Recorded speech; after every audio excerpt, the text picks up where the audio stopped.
எல்லாருக்கும் தங்கி படிக்கிறதுக்கு ஒரு விடுதி திறக்கிறாங்க. அந்த விடுதியில வந்துட்டு முதலமைச்சர் கிட்ட எல்லாரும் பேசும்போது அந்த பிள்ளைங்க எல்லாம் சொல்றாங்க, உங்களுக்கு கருத்து என்ன அப்படின்னு கேட்கும்போது, இது போன்ற ஒரு இடத்துல நான் தங்கி படிக்கிறதுக்கு வாய்ப்பு இல்லாம நான் ஃபைனல் இயர் சொல்றேன், என்னுடைய தம்பிகள் வந்து படிப்பாங்க அப்படின்னு. அப்படி அடுத்த சந்ததியினர் வந்து படிக்கணும் அப்படின்னா இதற்கு தான் நமக்கு வந்து முன்னாடி இருந்தவங்க எல்லாருடைய வரலாறு நம்ம தெரிஞ்சிடணும். எல்லாருடைய வரலாறு நம்ம தெரிஞ்சுக்கிட்டோம்னா நாமளும் டாக்டர் அம்பேத்கர் போல ஒரு வரலாறு படிப்போம். இங்க இருக்கக்கூடிய அத்தனை பேருமே இங்க உங்க பிள்ளைங்களை எல்லாரும் நீங்க எப்படி பார்க்கணும் அப்படின்னா அம்பேத்கருடைய பேர பிள்ளைகளாக தான் நீங்க பார்க்கணும். நம்மளாம் தாத்தா பெரியார் என்ன சொன்னாரு, நீ அது தட்டுற இது குற்றம் இதெல்லாம் சொன்னாரு, அவ்வளோ குற்றங்கள், நீ அங்க உட்காந்து படி இங்க உட்காந்து படின்னு சொன்னாங்க. அப்படிலாம் சொல்லும் போது கூட எங்கேயா இருந்து எப்படியாச்சும் படி படி படின்னு படிச்சாரு.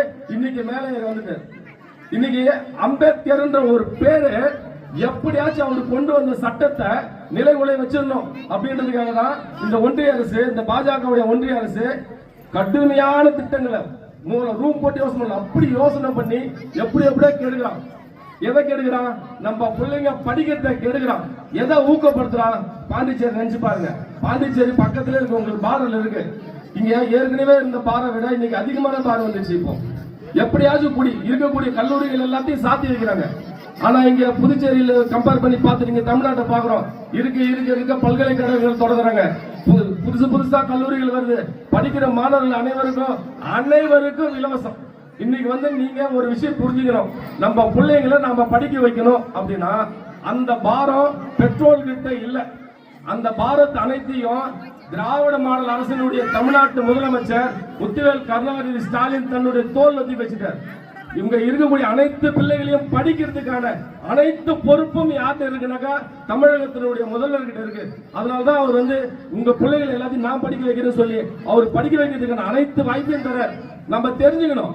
எந்த இதுக்கெல்லாம் ஸ்காலர்ஷிப் இருக்கு, எந்த படிப்புல இடம் இருக்கு, எந்த படிப்பு நம்ம அப்ளை பண்ணா என்ன எங்க கிடைக்கும், எங்க வேலை வாய்ப்புகளுக்கு இருக்கு, இது போன்ற விஷயங்கள் எல்லாத்துலயுமே இப்ப படிச்சுட்டு இருக்க நீங்க உங்க அடுத்த தம்பிகளுக்கு எல்லாருக்குமே நீங்க சொல்லி தரணும்.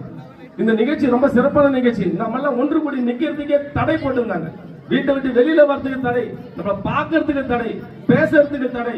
இன்னைக்கு பிள்ளைங்க வந்து அவங்களா சிந்திச்சு இன்னைக்கு வந்து ஒரு சில செய்திகளை கருத்துக்களை சொல்லும் போது அதை பார்க்கும்போது உள்ளபடியே மகிழ்ச்சியா இருக்குது. இது போன்ற நிகழ்ச்சியில் நீங்க தொடர்ந்து செய்யும் போது அவங்களுக்கு கொடுக்கக்கூடிய ஆதரவு, அவங்களுக்கு கொடுக்கக்கூடிய உற்சாகம், இந்த உணர்வு ஒரு நாள் இல்லாட்டால் விடியல் நாடு இந்த தமிழ்நாட்டில் இந்த பகுதியில் இருக்கக்கூடிய அனைத்து மாணவர்கள் இந்த குழந்தைகள் அத்தனை பேருமே ஒரு பட்டதாரியாக வருவதற்கு இன்னைக்கு நீங்க எடுத்துக்கூடிய முயற்சி காரணமாக அமைஞ்சிடும் சொல்லி வாழ்த்துறேன். நம்ம எல்லாருக்கும், நம்ம மாணவர்கள் எல்லாருக்கும் உரிமையா